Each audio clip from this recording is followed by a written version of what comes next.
Okay, and we're back. Wow, I can't believe this is already the third one we've done, third podcast, but it's flying right by and it's going great.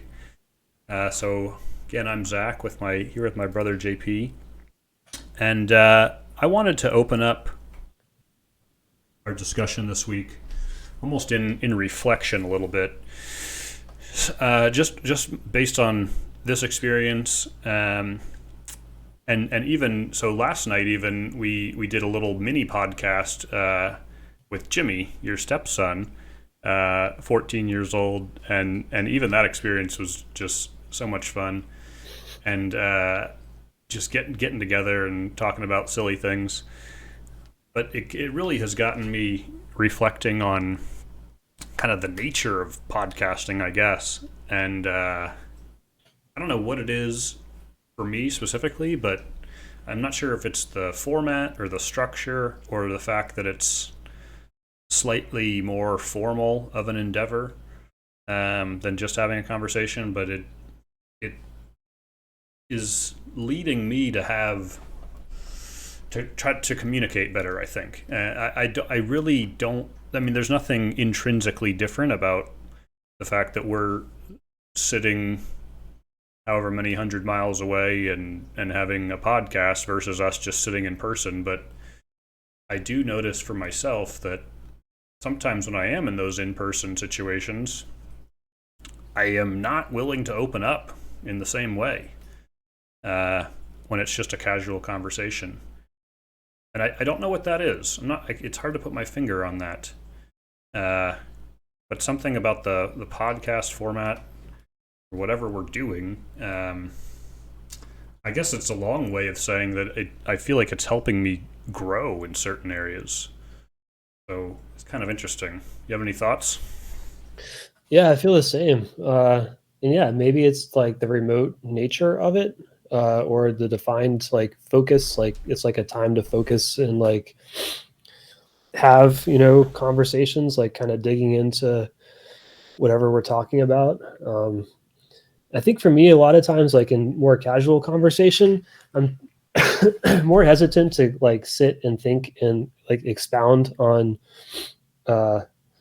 on my thoughts because I don't want to monopolize the time too much. Hmm. So, like having that like kind of long format, or really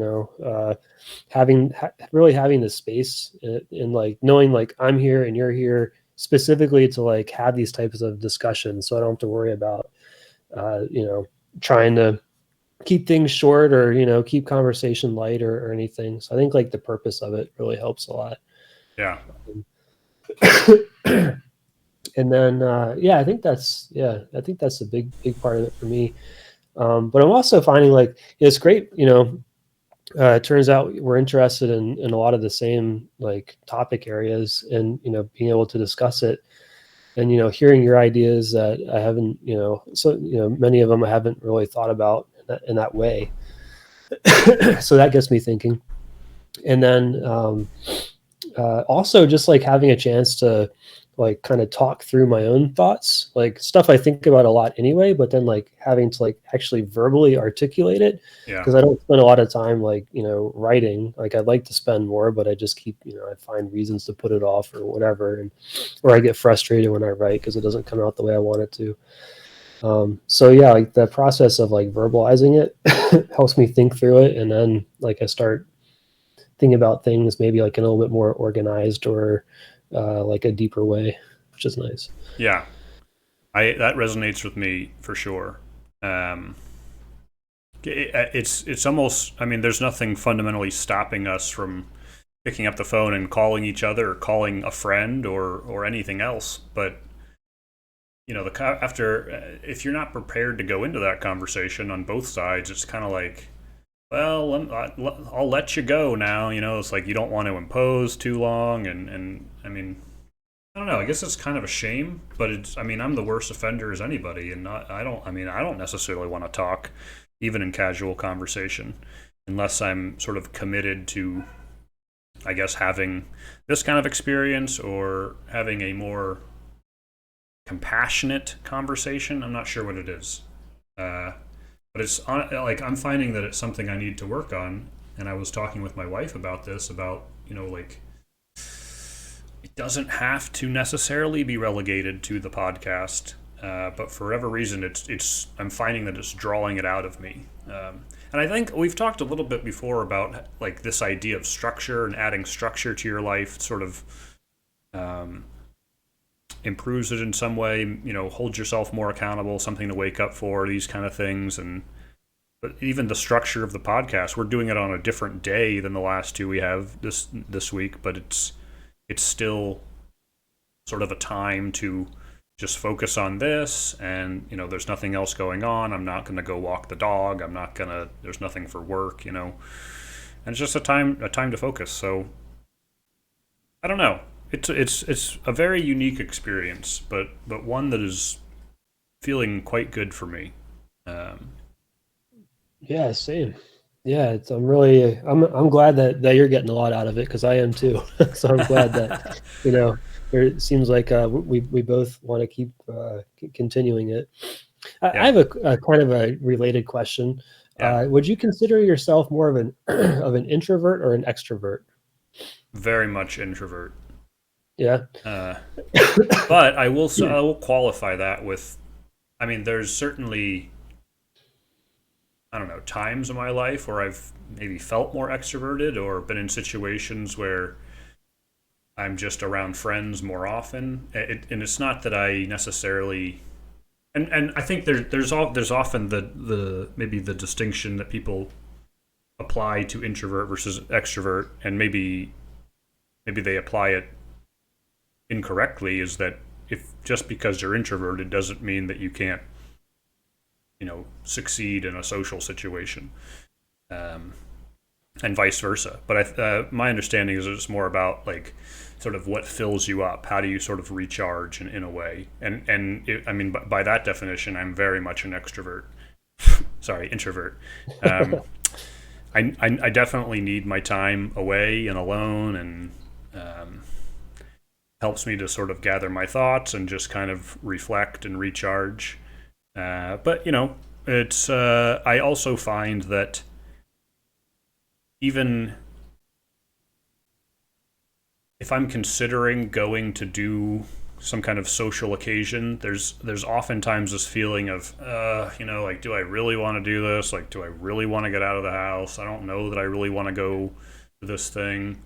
And then more oftentimes than not, it's actually sort of turns out to be a good thing. Like, it's sort of a change of pace, um, just to get out of the house, talk to people, whatever it is. So I can see benefits on both of them, but I am certainly more introverted than extroverted.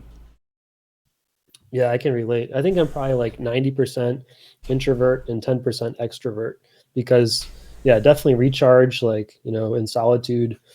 But then I can really have fun too in social situations. But I have to like be ready for it and sometimes like have to work myself up to prepare. Hmm. So but then get the right situation and just have a lot of fun, just interacting with people and being goofy or creative or whatever. Yeah, yeah. I think it's there's people come in all different shapes and sizes and personality types and everything, and it's interesting hearing about the experience of others, because so much. And I think also because of our industry, it's especially working remote. Like, it's very much a isolated type of experience. I mean, might have a couple meetings, even face to online meetings with the camera on throughout the day, but it's outside of that, it's very much a individual type of work. I'm writing my code and I'm doing my thing, and I'm not really talking to anybody else unless I need to reach out to a coworker for a specific reason. And I think because of that, I sort of thrive in that environment. I get more work done. I feel more productive. I have some freedom to kind of drive what that experience looks like for myself in terms of what my office is like, what my am I going to have a cup of coffee right now? I don't need permission to do any of these things, and I think all of that contributes to me being a better employee, to be honest. Yeah, yeah, same. I thrive in like just getting focused and cranking out my work. Do you think, or I mean, maybe you already do, but do you think you would want to manage people, or do you always want to be like more of like like in the code individual contributor type? I don't know. I don't really want to manage them right now. And I've had these conversations with both my boss and the other sort of senior engineer on our team, who's definitely a level above me. But I think we sort of consider each other as peers at this point. And he's sort of, as the company is growing, he's sort of stepping into that more managerial role for the first time outside of just slinging code all day. Um, I don't know if I do. I'm not sure that I think some of the qualities that make me good at my what my current job is are almost in conflict with being a good manager in a way. Um, and I'm not sure if I'm ready for that challenge at this point. Maybe at some point. But it's interesting though because I do actually enjoy the sort of mentorship that comes along with somebody who's at like a skill discrepancy to you, whether on either side, whether somebody mentoring me or me sort of being that mentoring force towards someone else. It's actually, I mean, it's kind of like a rewarding experience even. So I don't know. Maybe one day. Um, but it's there's also this idea. What is it? It's like there's some quip about it, but it's like at least in some corporations, you're sort of promoted to the level of your incompetence. Oh You ever yeah, heard that? So like that's why the, there's so many people stuck in middle management who are seemingly incompetent. yeah, the Dunning Kruger or something like that. Well, yeah, I'm Or not am I sure. mixing it up? Dunning I know what you're Kruger talking about. Dunning Kruger is like you get a little bit of knowledge about a topic and then you think you know everything about it. There's some other psychological effect. I think I'm blanking on it. Oh, Peter Principle? I don't know. Yes, I, that I actually I know is what you're a. talking about. Yeah. I think that might even come. Does that come from the movie Office Space? I don't know. It says I don't know that it does, but it's a great movie. It's sort of relevant. you tend to rise to a level of respective incompetence. Yeah. Well, it makes Yeah. sense, right? Like if you're doing good at your job, the natural progression is that you get promoted because I mean it makes sense from the company's point of view. You want to, you know, you're high performers. You want to bring them up the ranks, and it doesn't seem to make sense to promote someone for bad work. So I can see that. But then, like I was just saying, the skills that make you good at your current job don't necessarily translate to whatever job you're being promoted to. Then Right. once you're promoted to that job, it typically doesn't go the other direction. Like it's companies are not often demoting people. Maybe they should, but it's not really something that happens. Especially in huge companies, you can sort of just if you're not succeeding at whatever job you're promoted to, you can sort of do like a side grade. You know, they can transfer you to somewhere else in the company, some other role that is maybe similar but in some way different, and hope that you can succeed there. Yeah. So I'm certainly cognizant of that, and I don't want to be that guy that turns out to be not a good manager, and that I just sit in that role for however many years because I don't know what else to do. So Yeah. Yeah, I really enjoy, writing code, like being that at that level. So I don't know if like managing people, I don't know.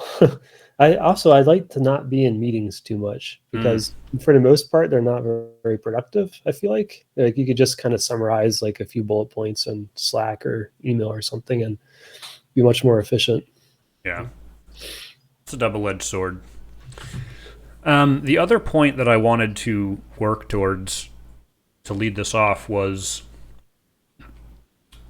to me, there's sort of a difference in, I guess, some of the values and ideas that we talk about in this time and how I think and talk about them and experience them versus necessarily like how I act in my own life.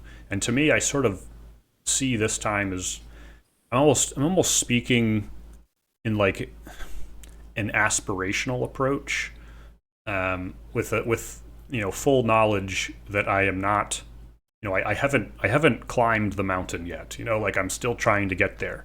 And so if I'm talking about, for instance, Man's Search for Meaning, the book by Viktor Frankl, my point is not to suggest that I have it figured out and that I only live a life full of meaning. It's actually the opposite for me. Like it's the struggle.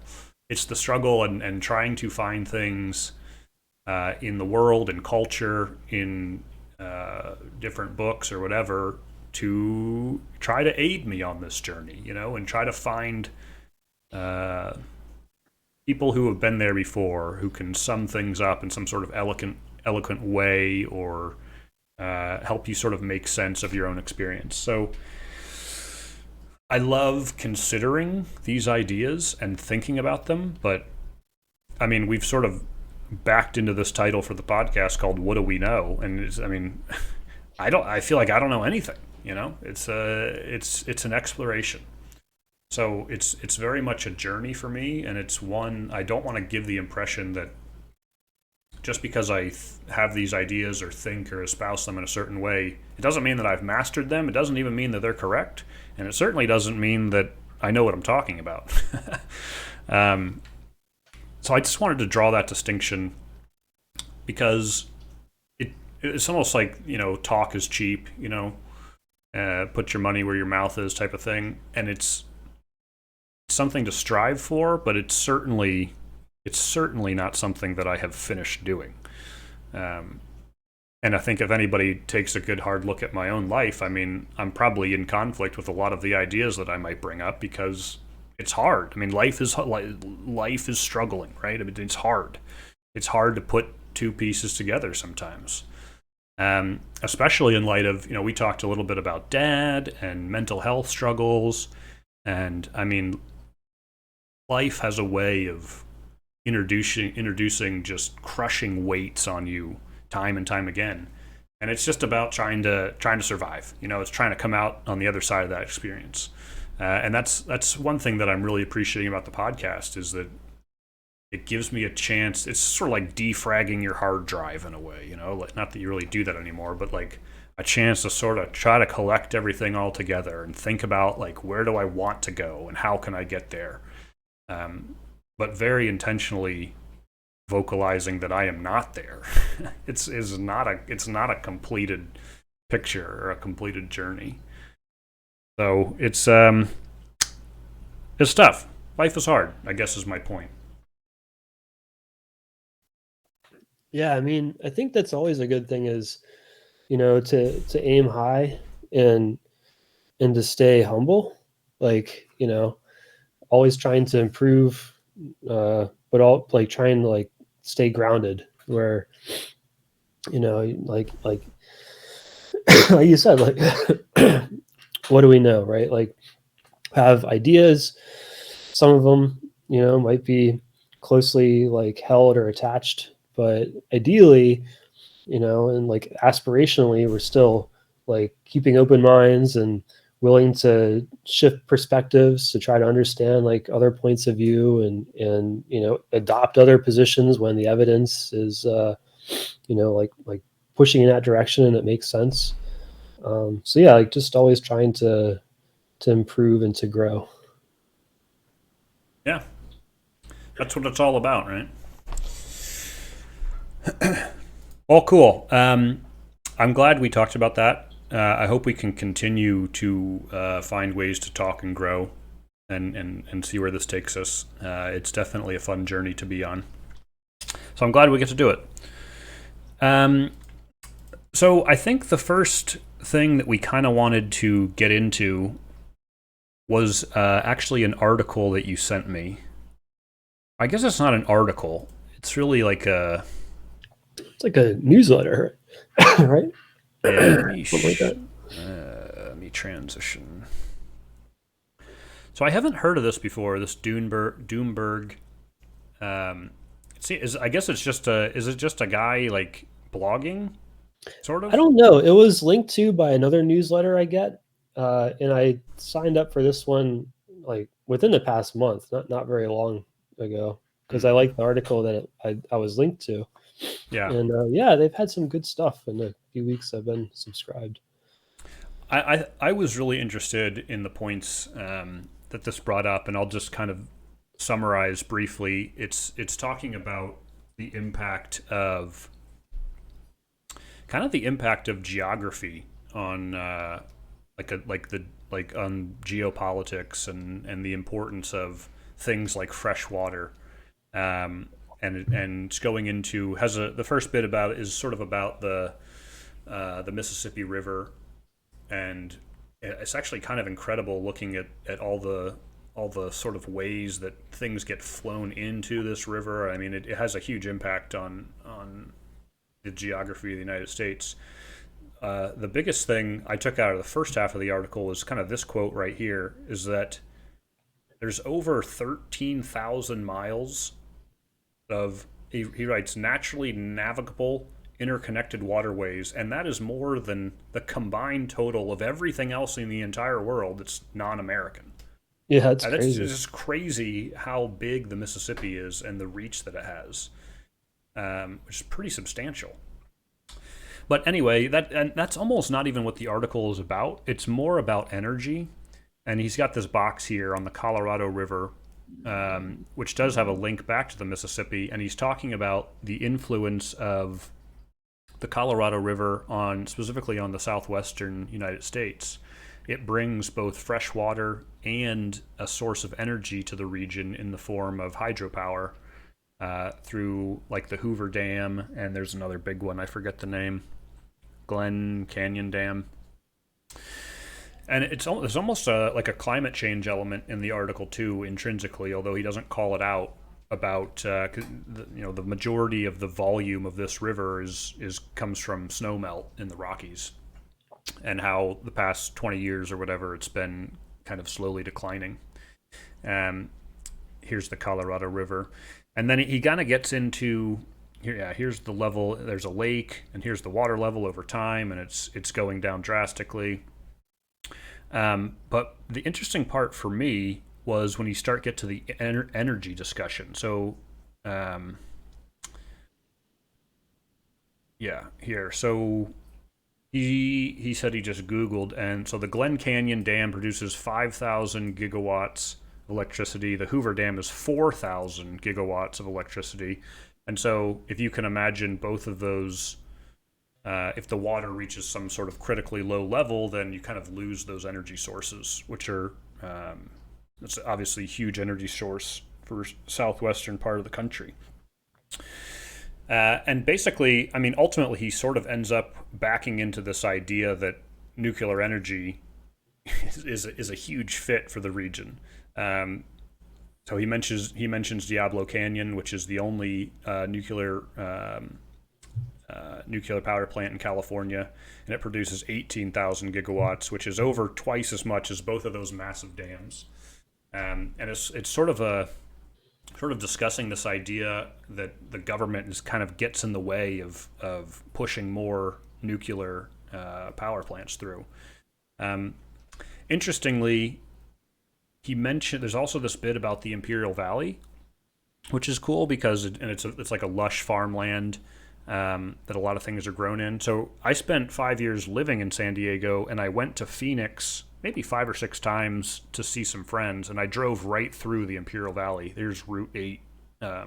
I'm not sure if that's coming through, but it goes right through there, right around the Yuma area of Arizona. And it's very distinct when you're driving through there. A couple times, my wife and I were going through there, and I mean, you're just overcome with the smell of manure. Huh. Almost to the point like where I couldn't breathe. It was so strong. They were fertilizing the fields when we were driving through. There's definitely a lot of farming that comes out of that. I think even the romaine lettuce that I buy almost every week here in New Hampshire comes from Yuma predominantly. So it's a big problem to have the flow of the Colorado River be restricted. Um, and they're talking about different solutions. And then so I'll just make one more point, and then I'll let you chime in. There's also there's basically two ideas. There's the idea of the energy supply to Southern California, and also the fresh water supply. At the very end here, he starts talking about the desalination facility in Carlsbad, which I've actually been right by. Carlsbad is in like North County of San Diego, and Hmm. I've seen the desalination plant, which is helping to deliver fresh water. To me, they're kind of connected because the desalination process is one that requires an extreme amount of energy. It's not trivial to pull salt out of water, as it turns out. Um, but if you had a surplus of energy through nuclear power, it almost doesn't matter, right? I mean, you could the two are sort of tied together. So, and then he goes on to say about local governments basically getting in the way of this and stalling this process out of building these new plants over the last 20 years. And as somebody who lived and worked in Southern California and was a contractor for the local government, I can say I'm not surprised at all. I feel like they had no idea what they were doing. So, really, really great article, very well written, and really got me thinking. And really, this last thing that he says here is everything's about choices and trade-offs. And to me, that's really what politics is about. Is there is no perfect answer, Right. regardless of what politician says, what some politician says, what they'll promise you. There is no magic bullet. You can't just flip a switch and make everything okay. You have to make a choice, and that choice is going to have trade-offs that come along with it.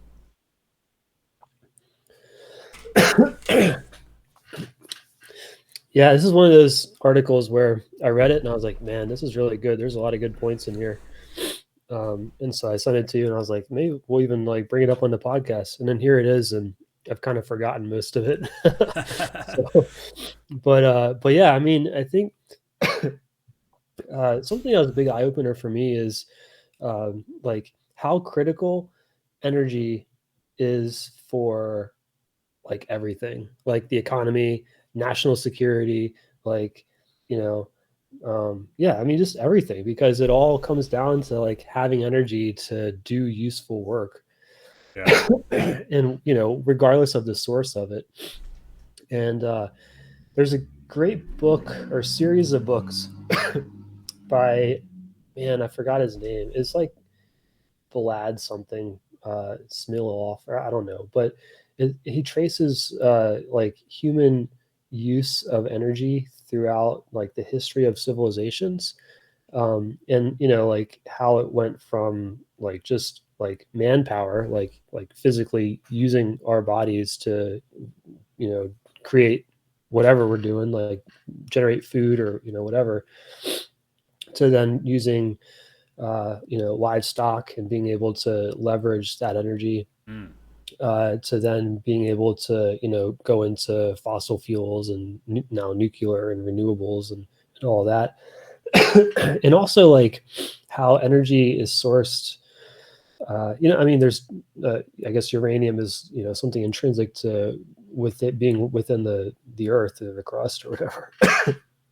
But with fossil fuels, and then ultimately livestock, and even our own like manpower comes from the sun, through photosynthesis and Sure. like that whole chain. And how fossil fuels are like super dense, which like has huge benefits for being able to like unlock that and create efficiencies, um, and then be able to like drastically increase productivity. But fossil fuels, there are limited resource, and then there's costs to burning them.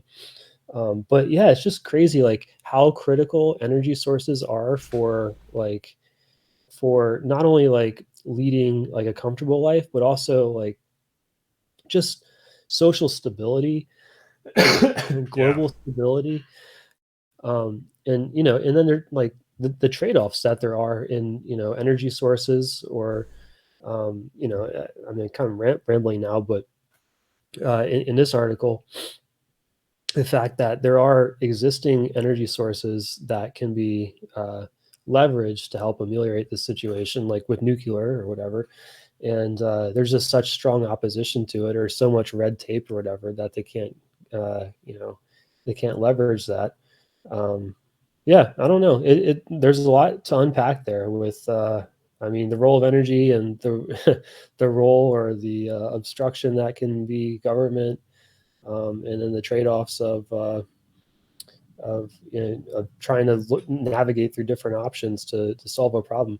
But one thing that kind of gives me a lot of hope is that existing technology, like what's available today, like there are options. It just is a matter of organizing people and like making it happen.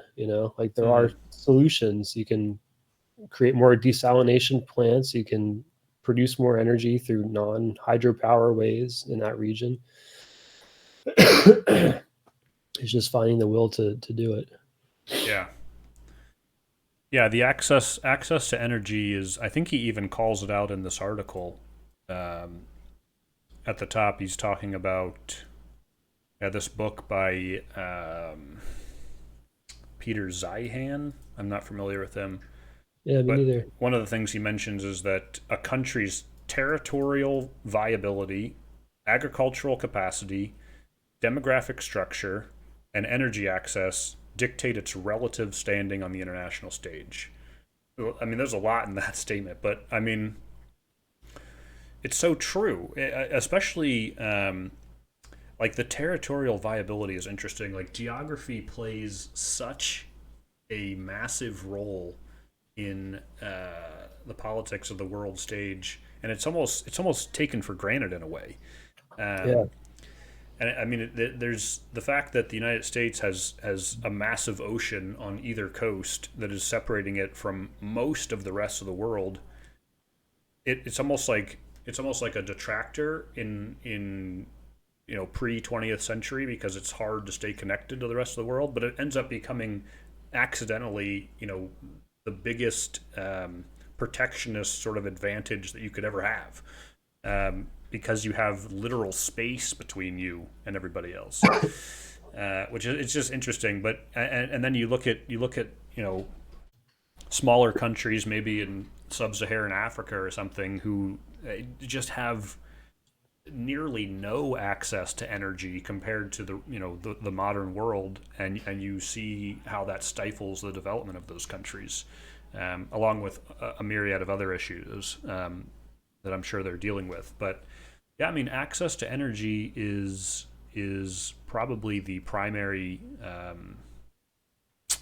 factor in sort of the modernization of societies. It seems I was listening to a clip of some other podcast, and it was some guy talking about a sort of idea of ultimately what separates kind of man from the rest of the animal kingdom, and his thesis was basically it's the ability to harness energy alongside with the capacity to use engineering with that energy. So, meaning, first you have to harness it, but then you have to be able to direct it in some way, right? So, whether that's being able to build a bridge, or in more modern days, being able to write code, program, build things. All of that all of that is enabled by harnessing and directing energy. And it's such a huge point of modern day society, and one that we're continuing to struggle with, as plenty of parts of the world don't have access to this energy, and we're in the middle of this trying to figure out what's going to happen long term with fossil fuels, and how do we get off of them? How do we get off of them? What does that mean? It's a big debate. There's a lot of problems wrapped up in that. yeah,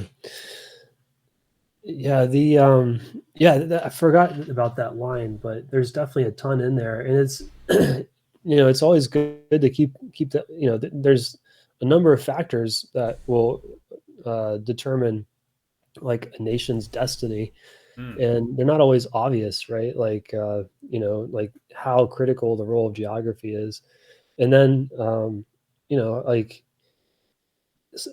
it's always amazing like how well endowed the US is, like the geography. I mean, like we have those moats basically, yeah, and then we have all this fertile land.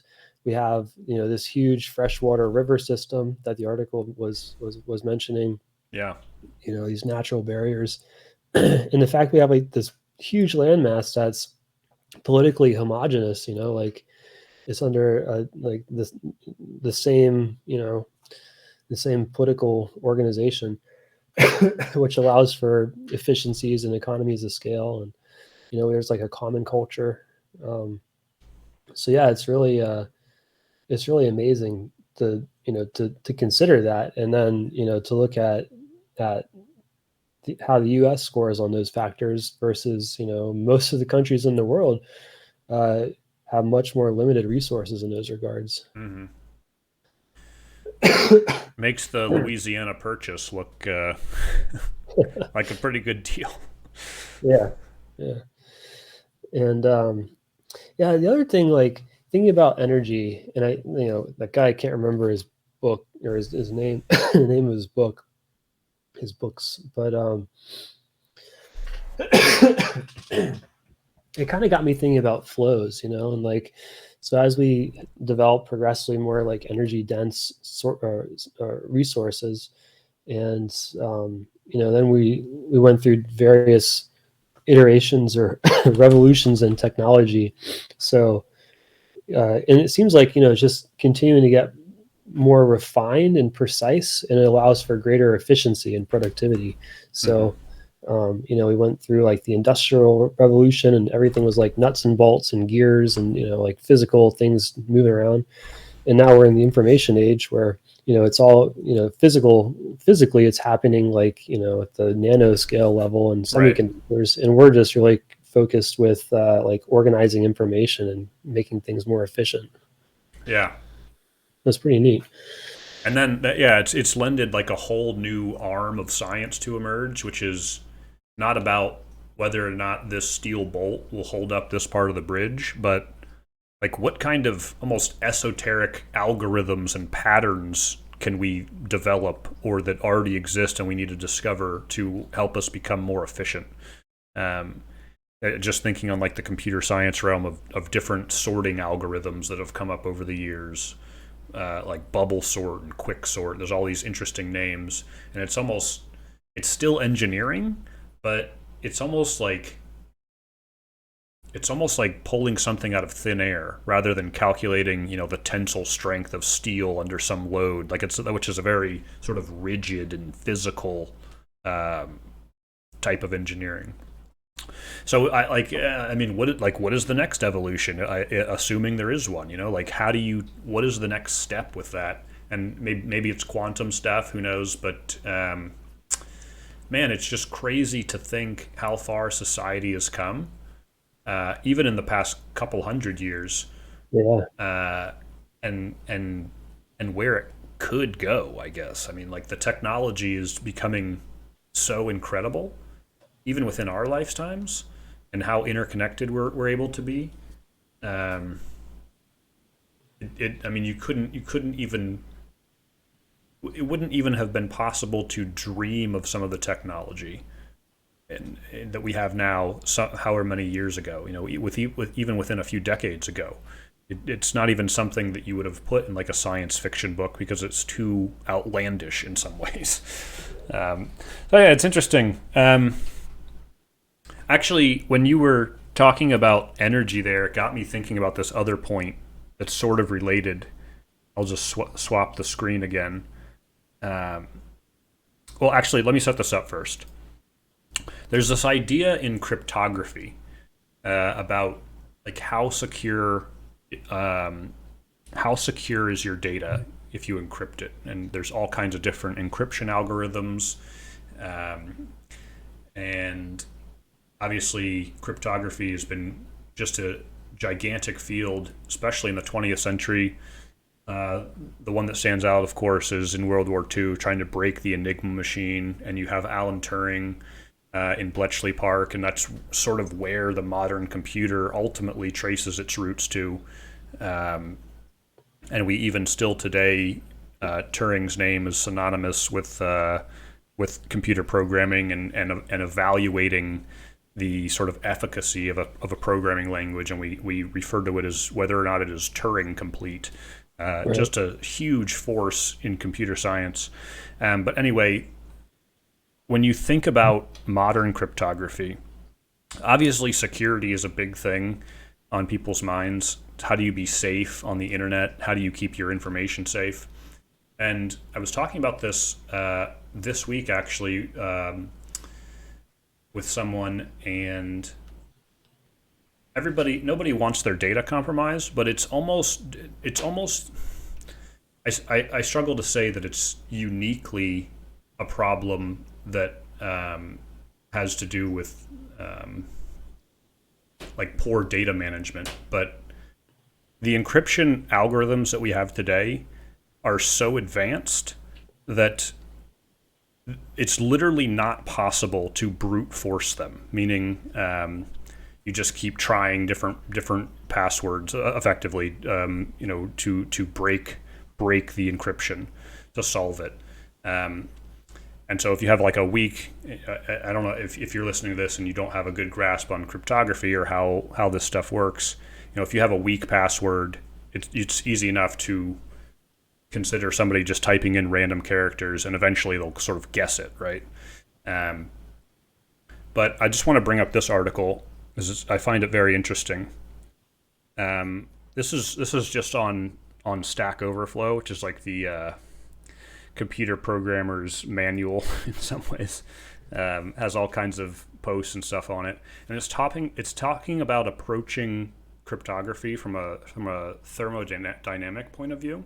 And this guy is citing this book, Applied Cryptography, by this guy Bruce Schneider, and the physics are whatever, but essentially what he's saying is if you're looking at like a modern 256-bit cipher, um, there's literally not enough energy that the sun gives off in 32 years for us to brute force these algorithms. Um, Assuming, and this assumes all kinds of crazy things. Like you can build a Dyson sphere around the sun and literally capture all the energy it produces.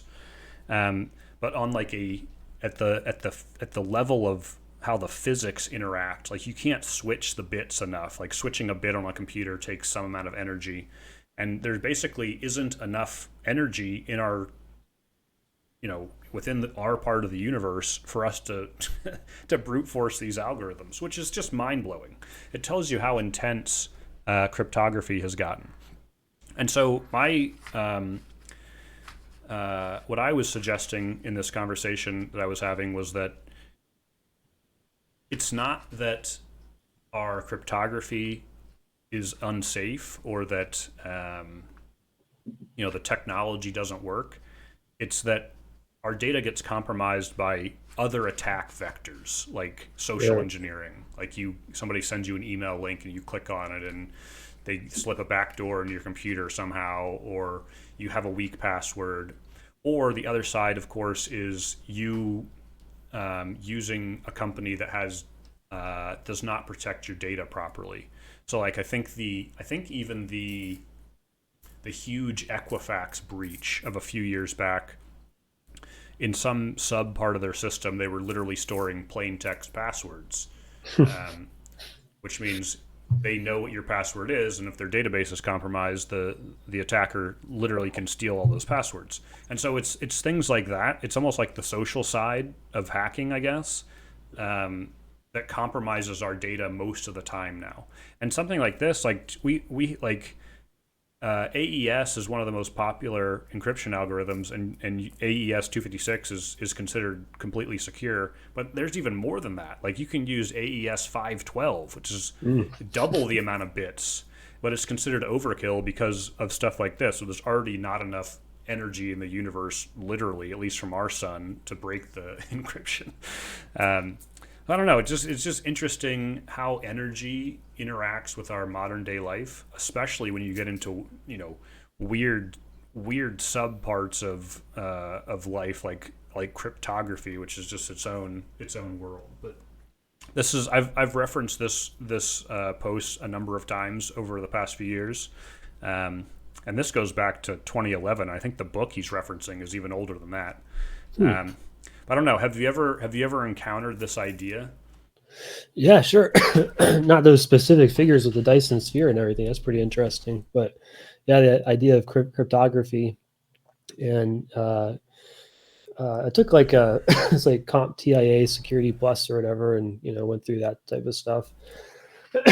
And also it traced like different encryption algorithms and how ones that used to be thought of as secure are now like easily hackable. Like Sure. I forget if it's like WEP or whatever it is that they used to use to encrypt Wi-Fi connections is like no longer, like, so like he like broke through it. The instructor broke through it in the lecture using, whatever it was on Kali Linux. Hmm.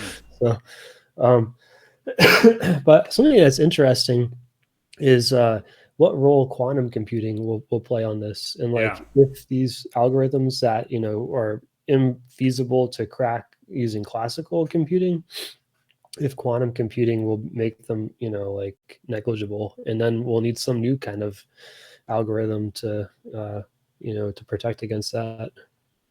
Yeah. Quantum computing is like that sort of elephant in the room that I don't think. I mean, even like me as a, I guess I work in computer science. It's my profession, and I feel like I have no clue how quantum computing works. Like Yeah, it's yeah, just crazy. And I think the last thing that he says in here is that brute force attacks are infeasible until computers are built from something other than matter and occupy something other than space, which is a really elegant way to sum it up. But quantum computing, I mean, maybe it breaks that mold in some way. yeah. I mean, yeah, because a lot of these algorithms are built on like factoring primes or whatever, right? And apparently for quantum computers, they're much more efficient at that. So Yeah. it probably depends on the algorithm and what computation is is necessary for it. But it from what it sounds like is using like superpositioning and whatnot. Quantum computers can try a ton of different possible solutions simultaneously and converge on a working solution much faster. Mm-hmm. Yeah, so it's going to be really interesting over the next 10 plus years, maybe, to see what role quantum computing starts to emerge into. And I guess, I don't know, like how much it gets adopted, and how far they're able to push that technology. It could shake up any number of areas in computing. But I sort of have to. I'm leaving that to the to the real computer scientists, I suppose. I'll stick to my web development for now. Something that's interesting is I was reading somewhere and they were predicting that quantum computing will be kind of like a graphics card. So it's not going to like supplant classical computers like the Mm. microchip, but like it'll have like a specialized use case that it's really good for. And so you'll have like a quantum chip in your machine, and that'll Mm. take care of those types of problems.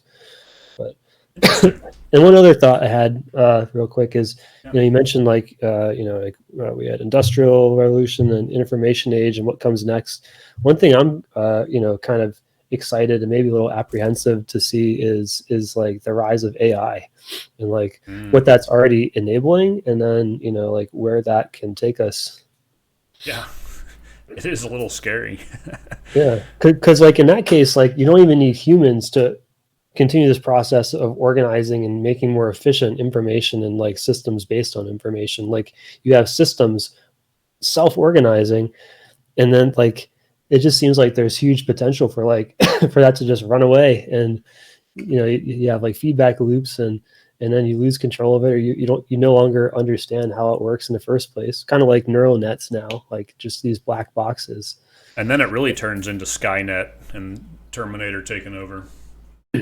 Yeah, it's. I mean, I admittedly I'm not an AI expert, but I've done even a little bit of AI programming, even at the simplistic level. I mean, it's not really not that complex. I mean, literally just artificial intelligence, and you're simulating intelligence by, creating rules on how it makes decisions.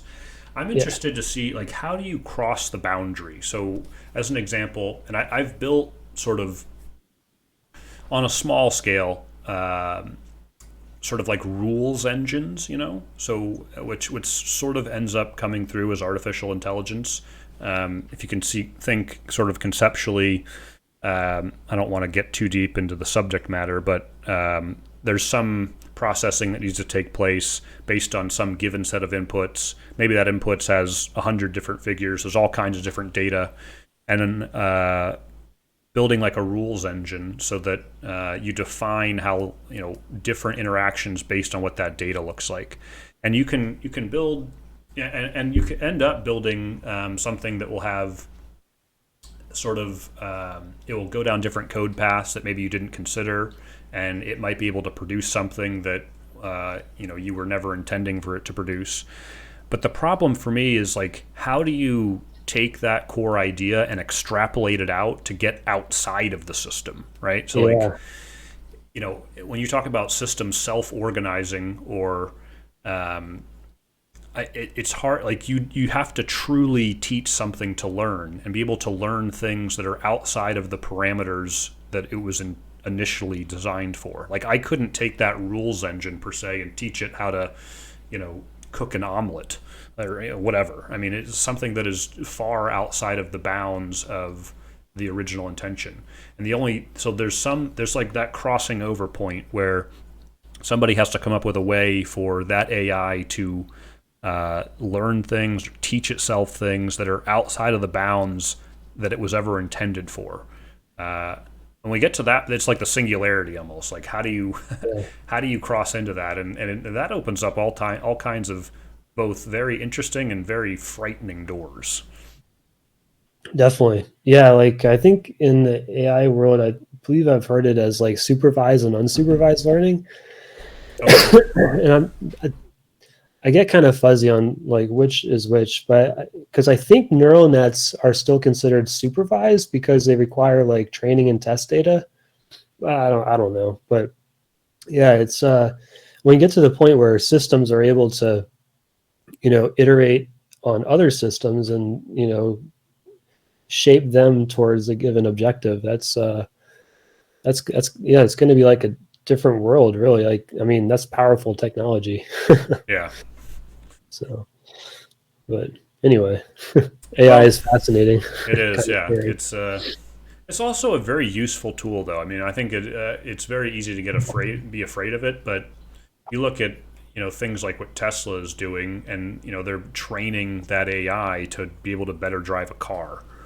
And unless that AI is magically going to transition from learning how to drive a car to learning how to I don't know, arrest humans. Like there's almost like a physical boundary you have to cross.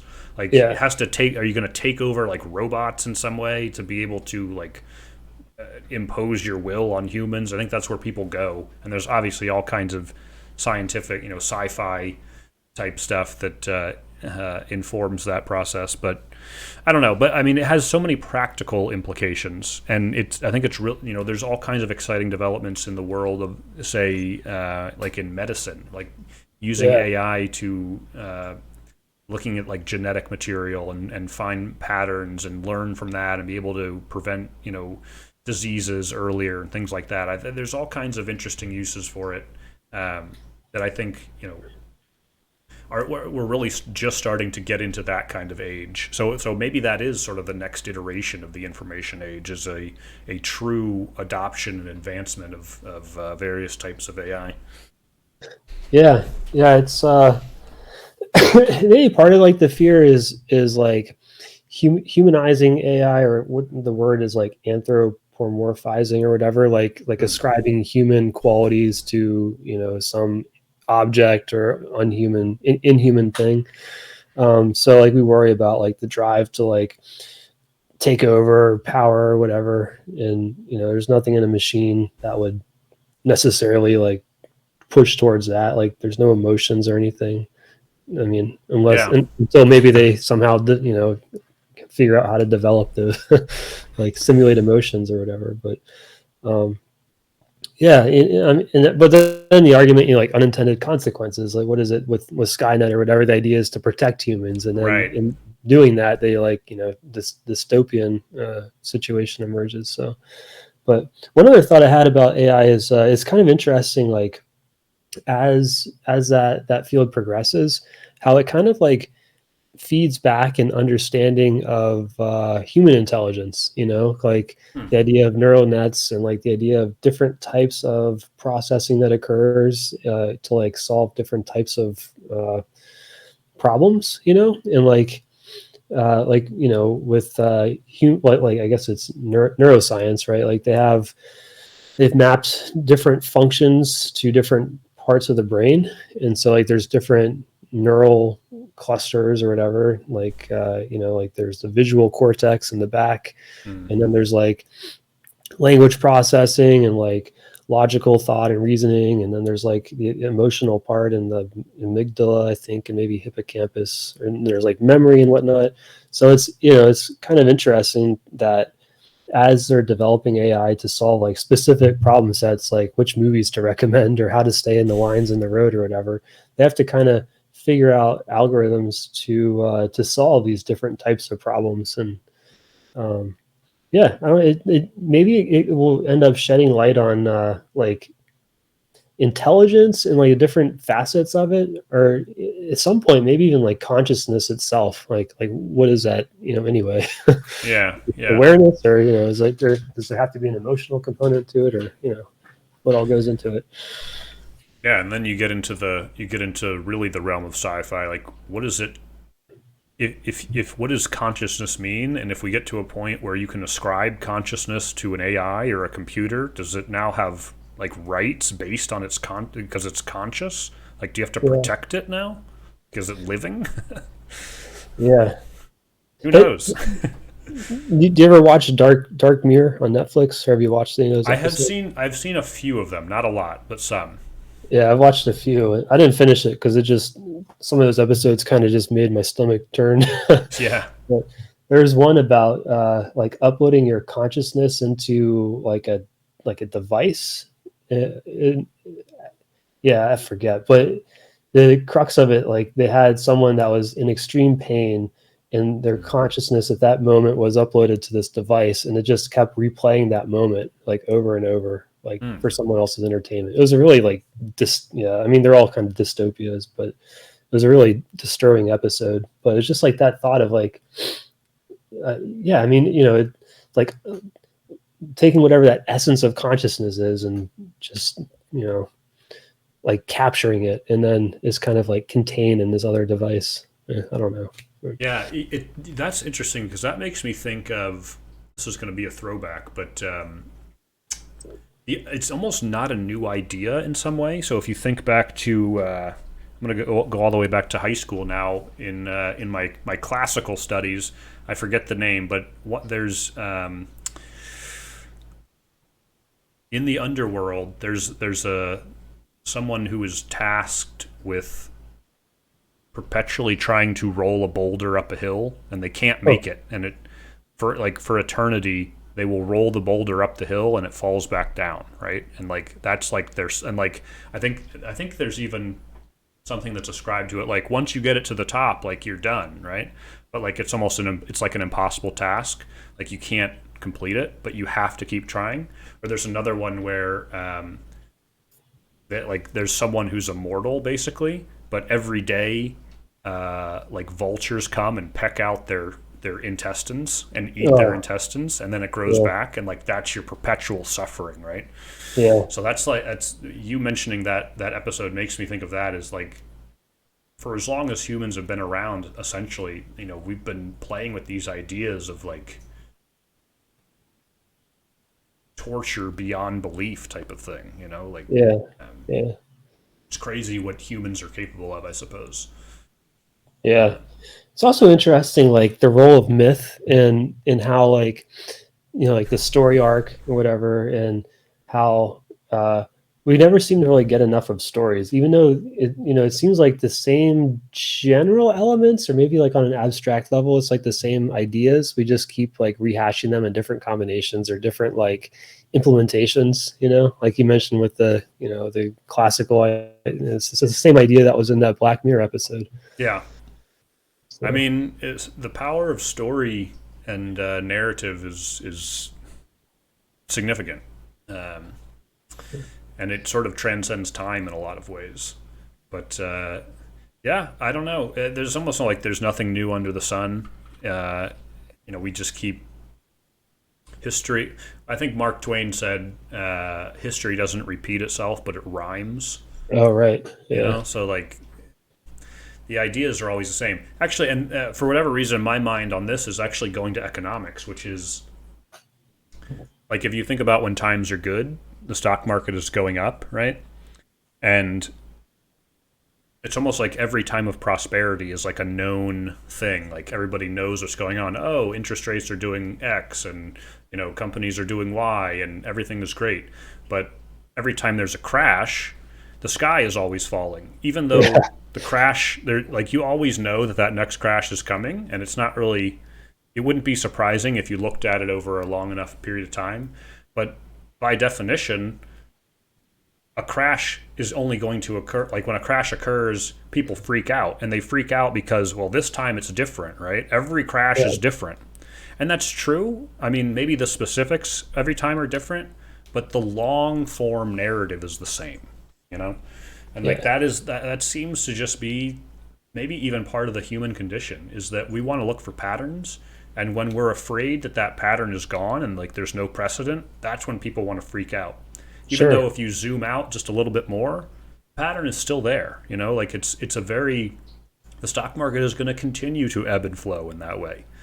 Um, but it's hard. It's hard to separate your emotions from what you're seeing on a piece of paper, and thinking that you lost all this money. It's very difficult. The human element comes into play, and you want to make a knee jerk reaction. Yeah. Yeah, the whole like this time is different thing, it's easy to fall into that, especially when you see, a bunch of red on your account. Yeah. But something that I mean, this is like could get into a whole nother conversation, but something that I, have been curious about is, so I'm not like well versed in it, but from what I've read, there's this this idea of the petrodollar system, where Mm. basically the majority of oil sold in the world is priced in dollars, and so that among other things, it props up the value of the dollar. So, and that's backed ultimately by U.S. military power, like Sure. because we're able to Ultimately, yeah. protect majority of OPEC countries, or Middle East or whatever, and ensure that oil continues to be priced in dollars. But and that among other things causes even international investors to set to buy assets in the U.S. So if that ever changes, like China rises, or some other power, and like the relative military power in the world, like the US's share of that declines, which I guess it has to some degree, and it is set to continue as China continues developing. Hmm. Like if as we move away from the petrodollar system, like what that will mean for the U.S. stock market, and like its stability, and how it how like what it does and over the long term. Like, will it continue going up? Will it be more like flat, or will it be more volatile? And I guess you could look at like what happened to Britain, as they went from like being like the hegemonic power in the world. Hmm. Um, and I haven't really looked into their stock market, but I mean, they don't seem like to be hurting too bad. So hopefully that means like continue investing, and crashes will, be temporary, and the long arc continues up. Well, the way I look at it is, first of all, at an individual level, you can't control any of it. So Right. Yeah. your decision process is, how do you react in the face of this adversity? And given all these factors you can't control, like what steps do you take? To me, the only rational step really is, at least in the case of the United States stock market, it's seen, actually, I'll pull this up as I'm talking, but it has seen a meteoric rise over the past 120 years. Um, and for all the challenges that we are going through in the modern day, like, are we really willing to say that things are more scary right now than they were in 1942, when no one Right. knows what's going on? Hitler is ripping all across Europe, and there's a real fear that, and Pearl Harbor gets bombed, and all of a sudden the U.S. doesn't feel like invincible anymore. It's like, hey, they can hit us at home type of thing. I can't imagine that the whatever whatever's going on with Russia and Ukraine right now, whatever North Korea is doing, I can't imagine that it's worse than it would have been, say, in a time like that. Yeah. Um, and I think as humans, we're very short-sighted in a way that we always, like we were saying, this time it's different, right? We always want to look at what's going on right now. But if you look at the history over time, at least like the S&P 500, let me just bring this up. Uh,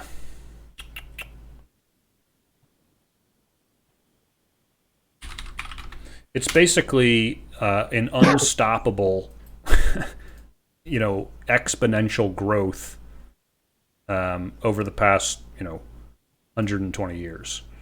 Yeah. And even if you look at it inflation adjusted, it's still up and to the right.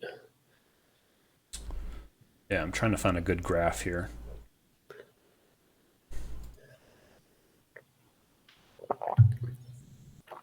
I was thinking about that the other day. I was like, because especially like with COVID the past couple years, and now like the Russia thing, everyone's like, it's almost like the common way to start an email or a conversation, like at work or whatever, is like, during these uncertain times, Yeah. and it's all over the place, not just at work, but and it's like, yeah, I mean, it's uncertain, but and I was trying to think of like when we last had like a decade of certainty. And there's always something, like there's all a few events usually, there's always stuff that comes up and causes a huge amount of like uncertainty and anxiety. Mm-hmm.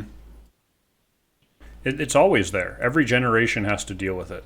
I guess just this one is going to be the best off of Google.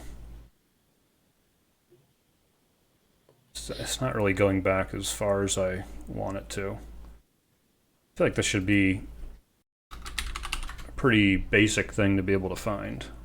Maybe my Google is failing me here.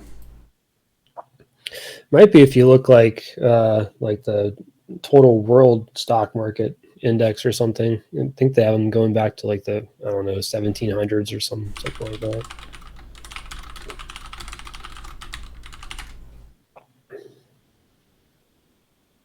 Uh, I keep finding charts that are not going back far enough. Oh, I really want to bring up the chart because it really sort of paints a picture.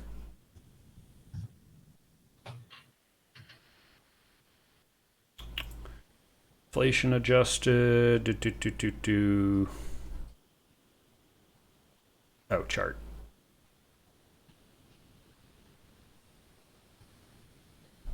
Yeah, this one's okay. Let me switch my screen to this. This is not. I mean, this is S&P 500. The Dow might be better, but this goes back to 1880, where it's literally like this is also not to scale. Like this is almost like logarithmic, you oh, know. right. So it's not as dramatic. It would be. I'd almost want to find one that's not like this. Maybe I'll keep looking. But it's even the worst events in the history of the stock market, like obviously Black Tuesday and when the stock market crash in 1929. I imagine living through this must have been absolutely terrifying. Oh, yeah. Um, Black Monday in the 80s, which is I think the single largest 1 day decline of the stock market in its history. Huh. Um, but the trend, of course, is I think my original point was if you can zoom out, right, and look at put all of this in context, is the history of the stock market is an unrelenting march up, and it's not you don't get a sense of the slope here because of how this graph is designed, but it's exponential growth, right? Like it Right. flies up. So obviously the big thing they say in the financial world is that past returns are not indicative of future results, right? Yeah. But to me, um, if as long as you're not like if you're taking the whole market, meaning you're diversified well enough in whatever way that means, you're basically riding the trend of the stock market. And it's I believe in I guess the American economy at large, and maybe that's too optimistic. Maybe I shouldn't be that. And there are countries like Japan. Like Japan had a decade of I think they call it like the lost decade or something, Oh yeah. where over the course of 10 years they experienced zero real growth in their stock market. So if you had invested $1, at the start of that, after 10 years, you'd still just have your dollar. Um, but even that, if you can wrap your brain around this idea of continuing to contribute to it, right? So not just invest $1 one time and then see where it is in 10 years, but like every month you invest $1 or whatever it is. Um, and 10 years, even 10 years is way too short of a time frame when you're looking at like long-term performance of the stock market. But if you can discipline yourself, especially when you're young, it makes a huge difference the younger you start.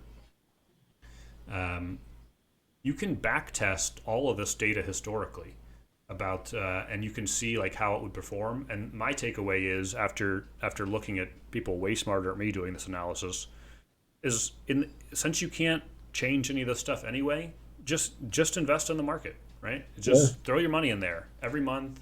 Do what you can. Use as many tax advantaged accounts as you can, and pump as much money as you can to the stock market. And on any given day or month or year, you might be losing money, but over time, the long-term trend of the stock market is that uh, you're going to make money, and you're going to make a lot of money if you're young and you continue to invest. And this is the power of compound interest. Yeah. Um, so, given all that, the only reasonable thing, to me at least, seems to be to just funnel as much money as you can into this stuff.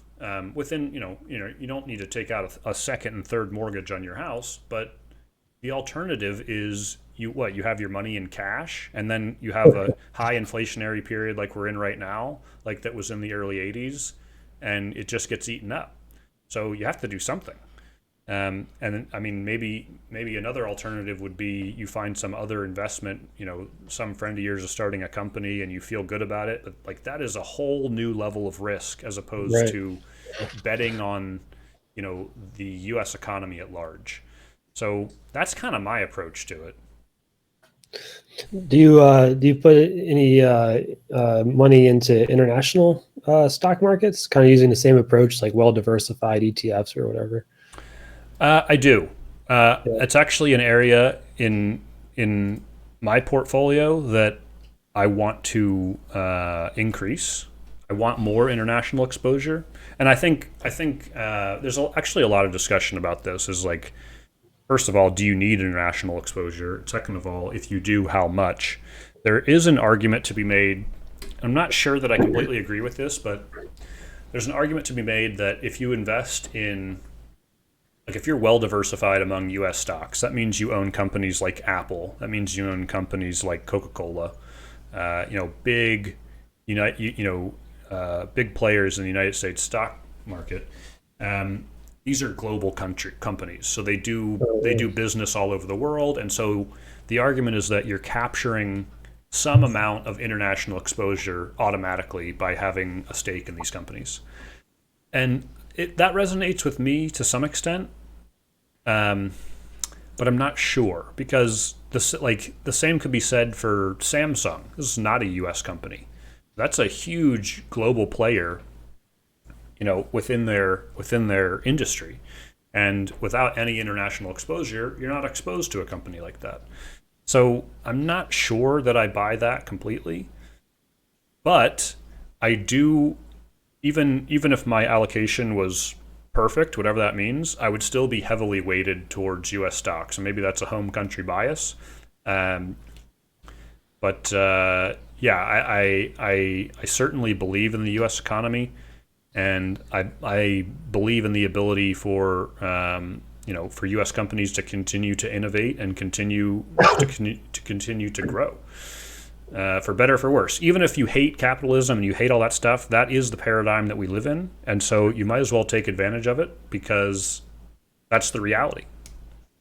Yeah, yeah. I remember because I was like comparing different funds. I think it was mostly ETFs, and it was like like S&P 500 ETFs, and then like total U.S. stock market index funds, and then like international funds. I think it was just like kind of broad, like I don't know if it was like total global stock market fund or whatever it was, but like the international ones just didn't have the same history of like strong returns, as strong of returns as the domestic ones.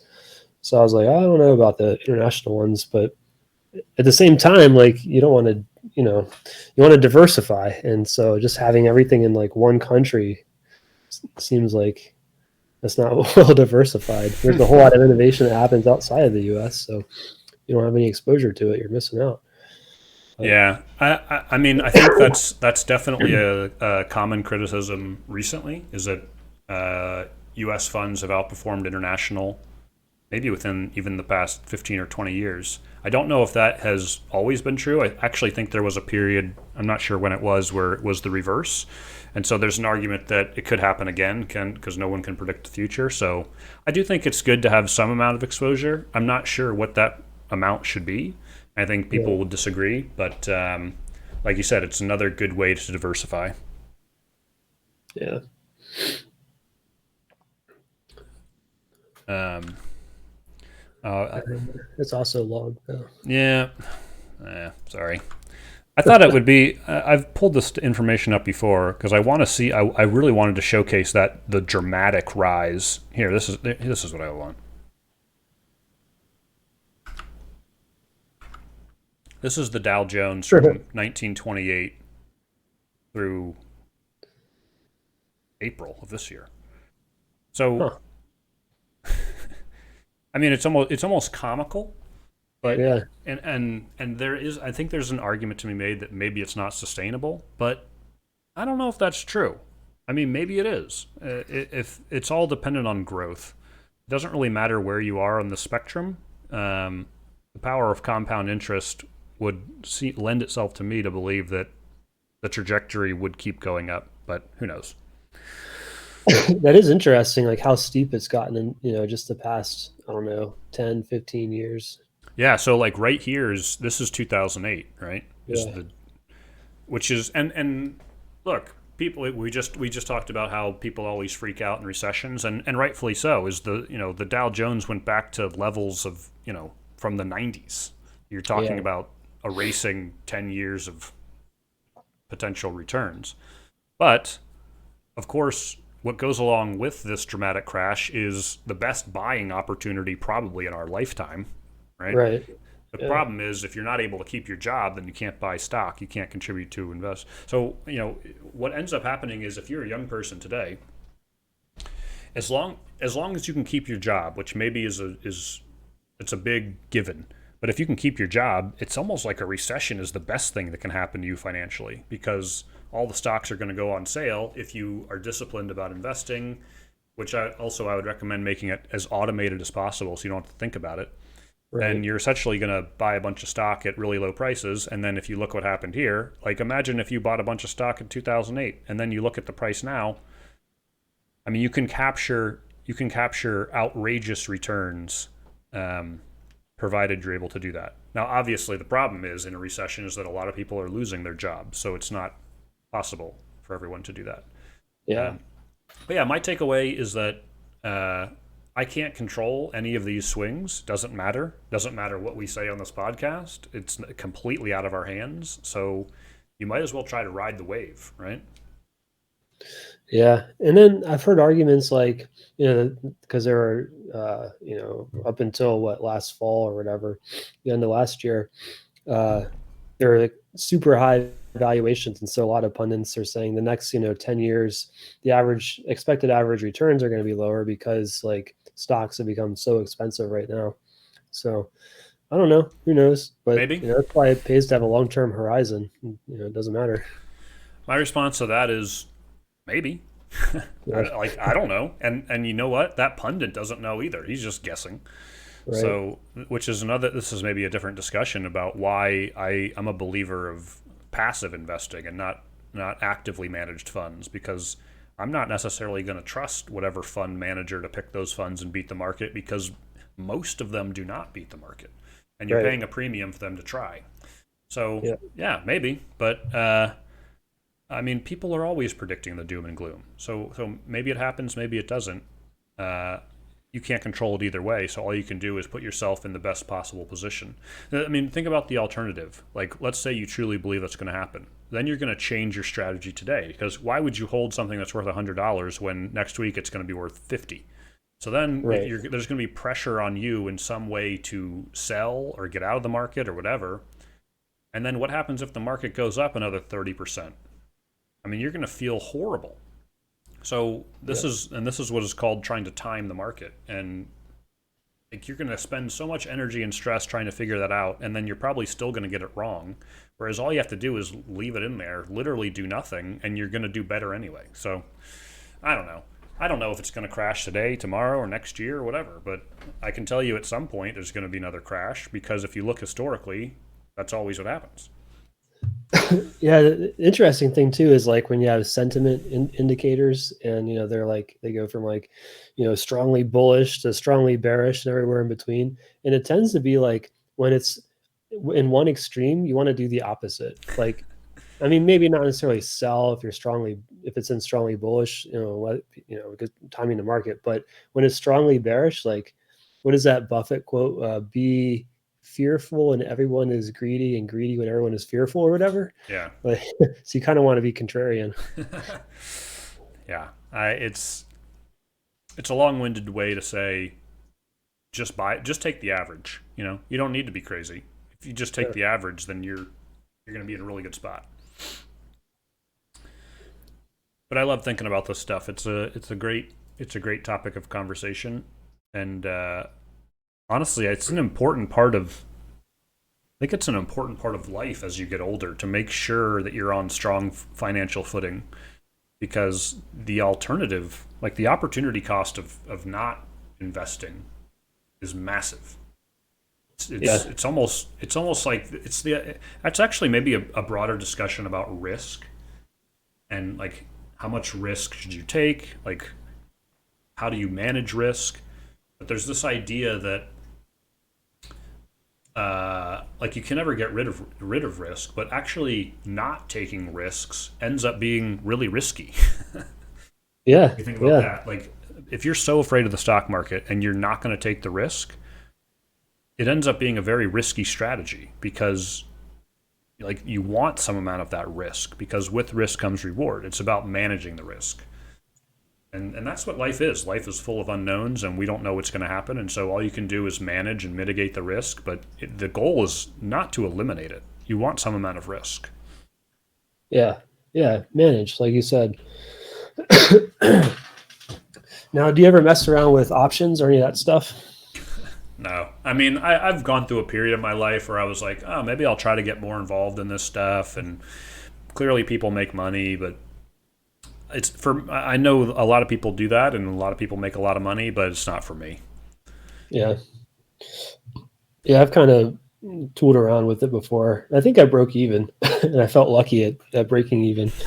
Yeah, But yeah, I mean, it just becomes another job at some point. sure. It requires a lot of babysitting and monitoring, and I guess you can automate things, but there's still a lot of time that needs to be invested to get that system set up too. And, Yeah, there's still there's no guarantee of success, but yeah, it is interesting, like the process of managing risk and calculating expected returns and figuring out like what size to put on a given position, and like how many positions to take at a time or whatever, and like the whole different metrics to filter stocks or options, and like that is like become quite complicated, if you let oh it. yeah, oh yeah.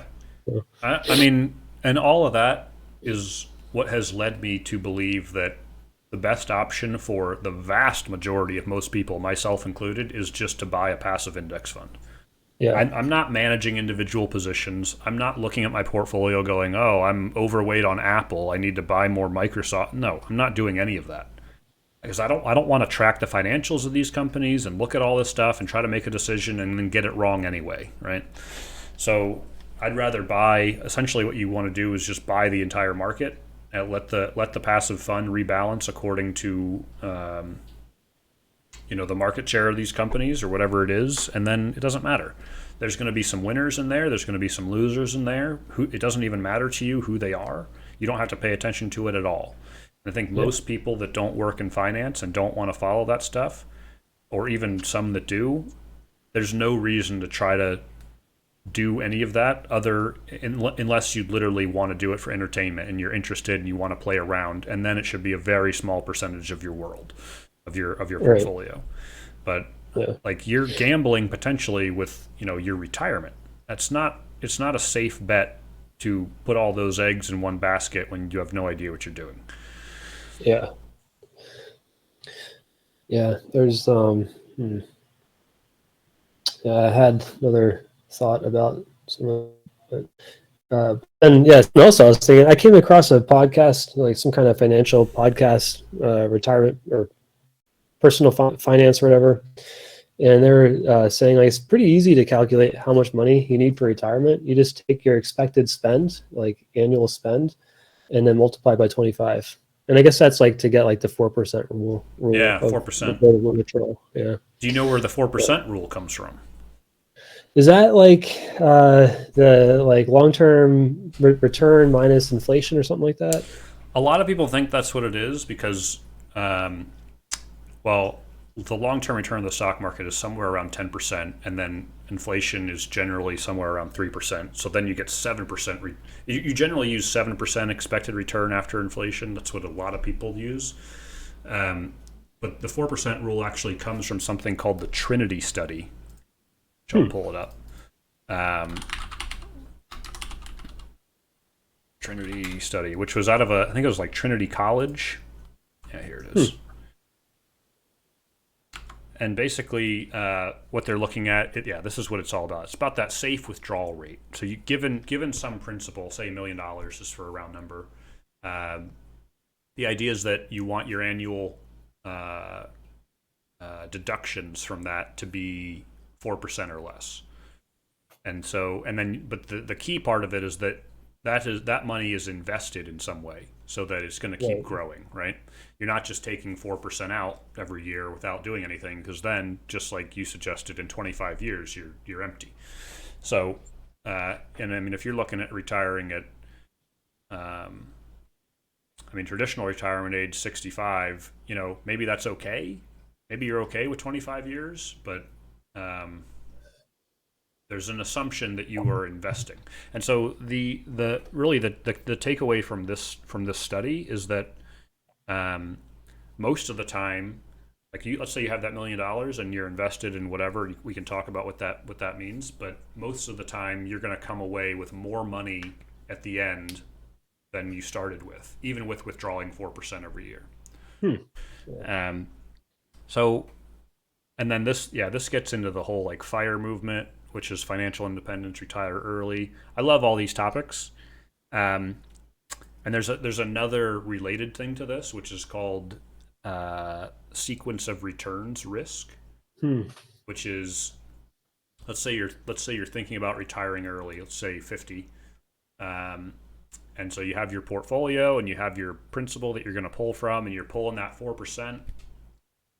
If the year you retire, there's a huge market crash, um, so you like maybe your valuations go down 30%, and you're still pulling that 4% out, you're at a huge risk. Huge. This is called sequence of returns risk. Is like that those first initial years are so pivotal, and they Hmm. will ultimately be the most impactful, determining whether or not you'll have success. I think the way the study defines success is whether you're able to have money after 25 years or whatever your time period is or not. Um, and so I think they found like 96% or something of the time 4% is safe, and they back test that. using something, they use what's called Monte Carlo simulations to determine whether or not this stuff would have been successful in any given historical period. And in some of those periods, you do fail. Because you have that sequence of returns risk. So that's why if you're looking to retire, or especially early retirement, a lot of people consider actually having a higher bond allocation Right. during those first initial years because you're trying to mitigate that sequence of returns risk. If the market goes down 30% and you have a bunch of bonds to rebalance with, you actually end up reducing your risk overall. Even though you do lose some upside because if the market goes up 30%, you're overweight in bonds potentially, but it doesn't matter because you're retiring and what you're trying to do is mitigate risk. So the 4% rule comes from this study, and there's all kinds of discussion about, is it still relevant? Is it too high? Is it too low? Who knows, man? It's just a baseline. My goal is, I'm generally more conservative, so if I was looking to retire, I would be looking to come under the 4% either way. But it's interesting stuff. It's really interesting. I think it's probably outside the purview of most Americans. They probably don't think about this stuff, but it impacts you in a big way. Oh yeah. Yeah. The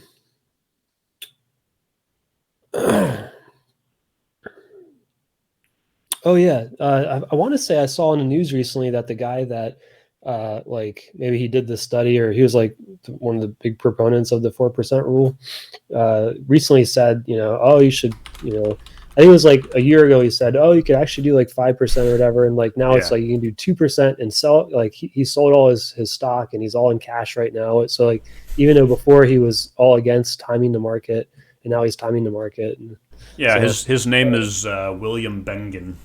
uh, No, I saw that because that popped up on a financial subreddit that I read. Uh, yeah, yeah, and I remember the article from whatever it was a couple years ago saying, oh yeah, you could probably go to 4.5% or whatever.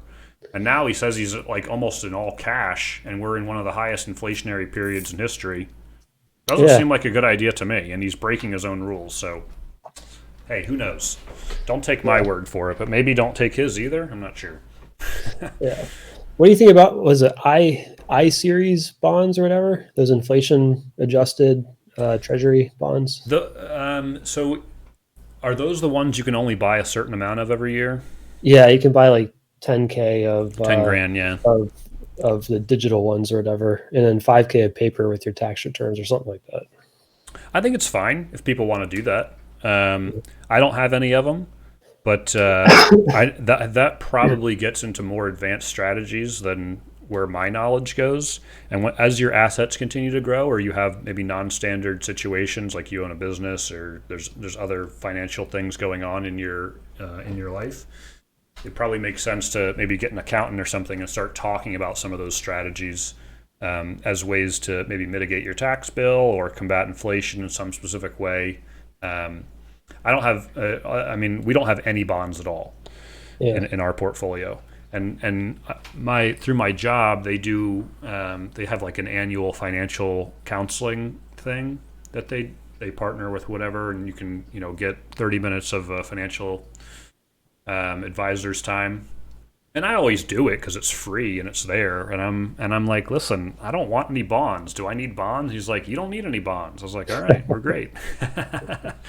nice. So I do think bonds have a role, obviously, but doesn't make sense for somebody my age right now, especially with the yields. So Yeah. I'm just not dealing with them yet. Well, that's the thing with these I series is like, right now with inflation where it is, they're yielding like what, 8.5, 9%, something crazy. So I was like, maybe I should start putting some of my emergency fund over there.